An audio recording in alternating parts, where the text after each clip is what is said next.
Say, Tommy, any progress? No. Tell me later. Tommy, this is Avery Carrington. I believe you met at the party? Not in person. Howdy. Avery here has a proposition. Haven't we got other things on our mind? I'm trying to keep the wolves from the door. So could you please cut me some slack? I'm stretched like a wire, and even if I'm dead by the end of the week, I'd like to think that I didn't die poor. Now just calm down, both of you.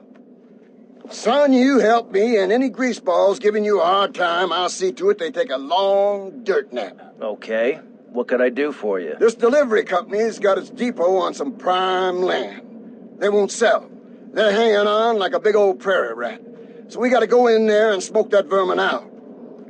Head on down there and stir up a hornet's nest. The security will have their hands full, and then you can sneak in and put them out of business. And you could drop by Raphael's for a change of clothes. You might be there a while, but yeah, go for it. Should be a riot. If the balls drop like they should, stop by my office sometime. Who are these pricks anyway? Lawyer pricks, rug-wearing pricks, surrounded by pricks.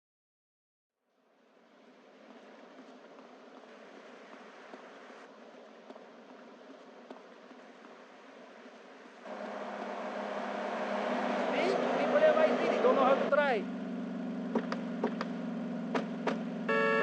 Call me Wet Fart. They called me the Bat because my voice didn't break until I was 19.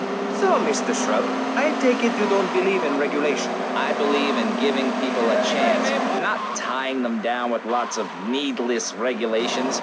The fact is, business is run by moral people who won't do anything illegal or try to get rich quickly.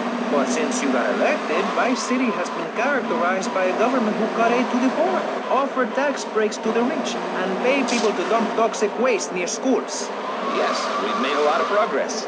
And up on Capitol Hill, you were instrumental in pushing through a bill allowing the manufacture and sale of giggle. Stick now, boy. Let's crack some common skull. Not true.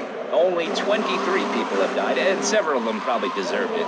So, with people being set such a bad example by big business, how are they supposed to respect each other, to act safely in society? And how are they policed by a demoralized and underfunded police force? Well, I'm afraid that's apparently quite a difficult question, but my solution is easy. I'm going to talk for a long time about a subject not in any way related, and pretty soon people will forget all about it. I'll remind people that I have a great haircut, and that under my stewardship, my city has had on average 15% better weather than before, while crime rates only go up if you don't turn the graph upside down.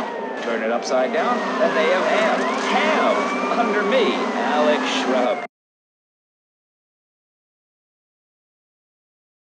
And laughing and photo opportunities at your store or place of business. Just send me a letter. I'll send you an automated photocopied response. Just a minute. Don't interrupt. Let me finish. But you're not... This man won't let me speak. You, Shorty, shut up and let me speak. I'm taller than him, ladies and gentlemen, by at least 3 inches, which means I'm a lot more respectable looking. Everyone knows politicians lie and steal and cheat, but at least with me in charge, you know I look good and I have a very supercilious manner. Besides which, I've been abroad and I prefer it here because I'm a man of the people. Vote Shrub. You'll get richer and you won't feel guilty about it. Enough! We're running out of time, and you completely failed to answer the...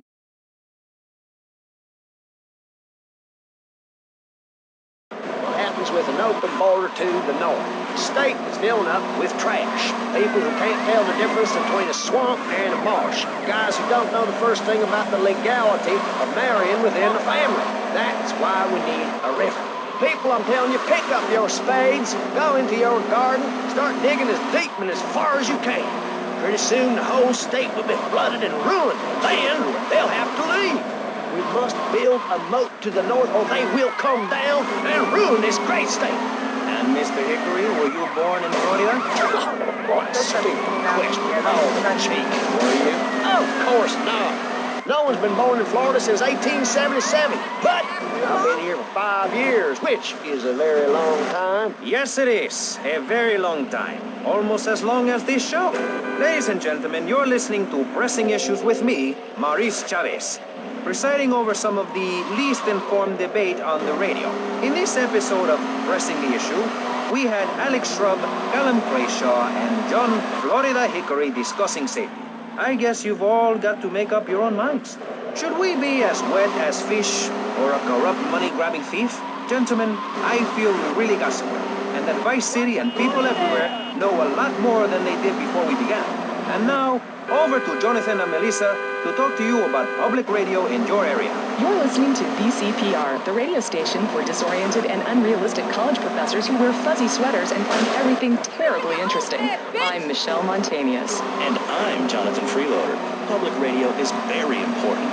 You may have heard my recent hour-long story about my hike in the park. That was fascinating and very important for everyone, even the blind. Play a selection, Jonathan.